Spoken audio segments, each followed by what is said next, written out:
If you've flown the DJI Neo 2 for any meaningful amount of time, you already understand why people like it. Like, it's light, it's fun, it's easy to fly, and it punches above its weight in a lot of ways. So for many people, it's one of those drones that doesn't just look good on paper, but actually feels good to use. And yet, almost every conversation around the Neo 2 eventually hits the same wall. Battery life? DJI advertises up to 18 minutes of flight time. In the real world, that number rarely shows up. Most owners report something closer to 10 or 11 minutes, maybe 12 if conditions are ideal. And while that might sound acceptable on paper, it changes the entire experience in practice. You're constantly checking the battery level, you're cutting shots short, you're landing just as things start getting interesting. For a drone that encourages exploration and relaxed flying, that limitation is hard to ignore. I've seen one comment repeated more times than I can count. If this thing could just fly for 16 or 17 minutes, it would be a beast. That single sentence explains why this battery matters, because the difference between 11 minutes and 17 minutes isn't incremental, it's transformational. It changes how often you land, how you plan flights, and whether the Neo 2 feels like a fun toy or a genuinely usable small drone. So when a higher capacity battery for the Neo 2 started appearing online, it immediately caught attention. Not because of flashy marketing or bold claims, but because it directly addressed the Neo 2's biggest weakness, where a 3300 milliamp hour battery, nearly double the capacity of the stock one, is not a small upgrade on a drone this size. Before going any further, it's important to be clear about where this information comes from. The original purchase, testing, and measurements of video is not sponsored. I have no affiliation with the seller, and later on I'll mention that I'm dropping the link in the description purely for reference. Now let's talk about the battery itself, because on paper it raises just as many questions as it answers. This is marketed as an OEM Neo 2 battery that's been modified with a larger internal cell. It's currently available through AliExpress. It costs noticeably more than the standard battery, and it takes time to arrive. This isn't an impulse buy. It's something you consider if battery life is genuinely holding you back from enjoying the drone. The first and most obvious concern is weight. The Neo 2 works as well as it does partly because it's extremely light. Adding capacity almost always means adding mass, and on a drone, this small, even small weight increases matter. Extra weight can affect efficiency, wind handling, and overall responsiveness. So the question isn't just whether the drone stays in the air longer, but whether it still feels like the Neo 2 people enjoy flying.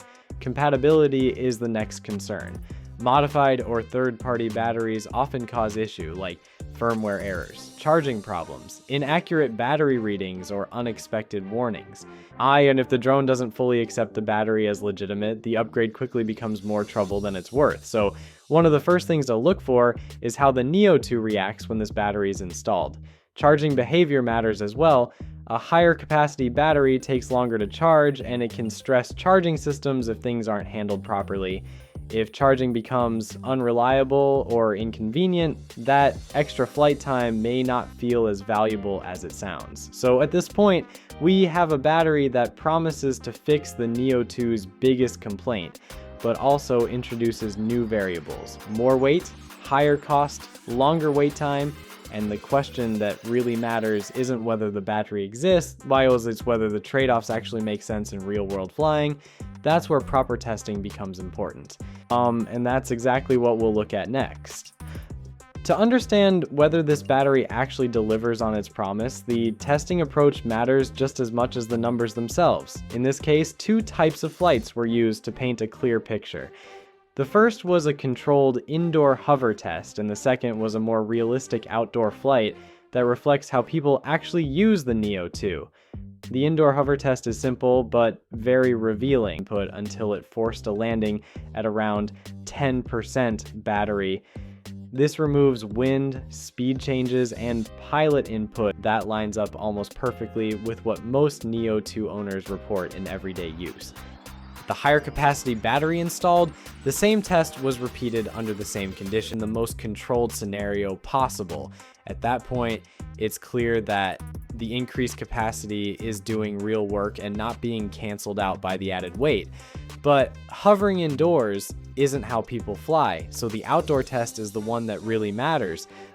For the outdoor flight, the Neo 2 was flown at consistent speeds across varying altitudes all the way up to its maximum height, and allowed to fly until it forced a landing at around 10% battery. With the stock battery, the drone landed again. This result is very familiar to most Neo 2 owners. With the higher capacity battery, the outdoor flight times, not hovering, not ideal conditions, but actual movement, altitude changes, and wind, and that since the Neo 2 launched. 16 to 17 minutes of real flight time changes how the Neo 2 feels. You're no longer rushing, you're not constantly planning landings, you're not watching the battery meter every 30 seconds. The drone finally feels like it has breathing room. So what about the downsides? Yes, the battery is heavier. That weight exists, and on a drone this small, it's not insignificant. But based on these results, how much the efficiency gained from the larger capacity clearly outweighs the performance penalty. The motors are working harder, but they're being supplied for longer. In practice, the trade-off favors flight time without making the drone feel compromised. That doesn't mean this battery is for everyone.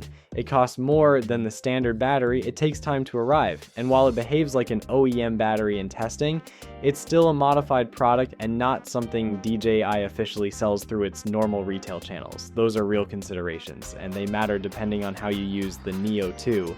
But if battery life is the one thing stopping you from fully enjoying this drone, this upgrade genuinely changes the equation.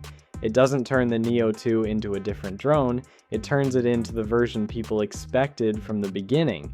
Now, once again, full credit to Jeremy Lovechild. This video is not sponsored, I have no affiliation with the seller, and I'll be dropping the link to the battery in the description for anyone who wants to look into it themselves. If you're flying the Neo 2, I'd love to know what kind of flight times you're actually seeing and whether an extra 6 or 7 minutes would change how you use it. Let me know in the comments, and if you want more real-world breakdowns like this, make sure you're subscribed.